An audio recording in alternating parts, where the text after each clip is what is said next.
ನಮ್ಮ ಸಾಧನೆ ಮಾಡಿದಂಥ ಸನ್ಮಾನವನ್ನು ಇಟ್ಕೊಂಡಿದ್ದೇವೆ. ಅದರಲ್ಲಿ ನಾವು ಮಂಜುನಾಥ್ ಅವರು ವಿಶೇಷವಾಗಿ ಬಡ ಜನರಿಗೆ, ದೀನ ದಲಿತರಿಗೆ ಮತ್ತು ನಿರಾಶ್ರಿತರಿಗೆ ಅವರು ಅನೇಕ ಸೇವೆಯನ್ನು ಮಾಡಿ ಅನೇಕ ಪ್ರಶಸ್ತಿಗಳನ್ನು ತಗೊಂಡಿದ್ದಾರೆ.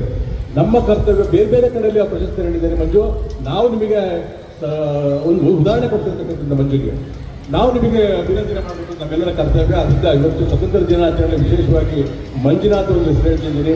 ಅವರು ತುಂಬ ಅವರೇ ಫೈನಾನ್ಷಿಯಲಿ ಬಡವರು, ಆದರೂ ಕೂಡ ಮನುಷ್ಯ ಇಚ್ಛಾಶಕ್ತಿ ಮಾಡೋದು ಏನು ಬೇಕಾದ್ರೂ ಸಹಾಯ ಮಾಡ್ಬೋದು ಅನ್ನತಕ್ಕಂಥದಕ್ಕೆ ನಮ್ಮ ಮಂಜುನಾಥ್ ಅವರು ಒಂದು ಉದಾಹರಣೆ ಆಗಿದ್ದಾರೆ ಅಂತ ಮಾತನ್ನು ಹೇಳ್ತಾ ಆಗ್ತಾರೆ. ಎಲ್ಲರಿಗೂ ಇವತ್ತು ಪುರಸಭೆಯಲ್ಲಿ ಸೇವೆ ಮಾಡ್ತಿರ್ಬೋದು, ಬೇರೆ ಇಲಾಖೆಗಳಲ್ಲಿ ವಿದ್ಯಾರ್ಥಿಗಳಿಗೆ ಸೇವೆ ಮಾಡಿದ್ರೆ ಇವತ್ತು ಅಭಿನಂದಿಸ್ತಾ ಇದ್ದೇವೆ ಅಂತ ಹೇಳ್ತಾ ಮತ್ತೊಮ್ಮೆ ಎಲ್ಲರೂ ಧನ್ಯವಾದ ಹೇಳಿ ನಾನು ಮಾತನ್ನು ಮುಗಿಸ್ತಿದ್ದೇನೆ. ಜೈ ಹಿಂದ್, ಜೈ ಕರ್ನಾಟಕ, ನಮಸ್ಕಾರ.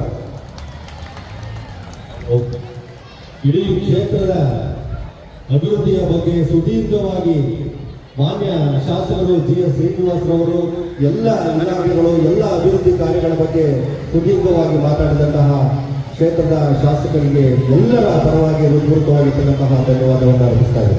ಅದೇ ರೀತಿ ಈಗ ಸದ್ವಿದ್ಯಾ ವಿದ್ಯಾಶಾಲೆಯ ವಿದ್ಯಾರ್ಥಿಗಳಿಂದ ನೃತ್ಯ ಕಾರ್ಯಕ್ರಮ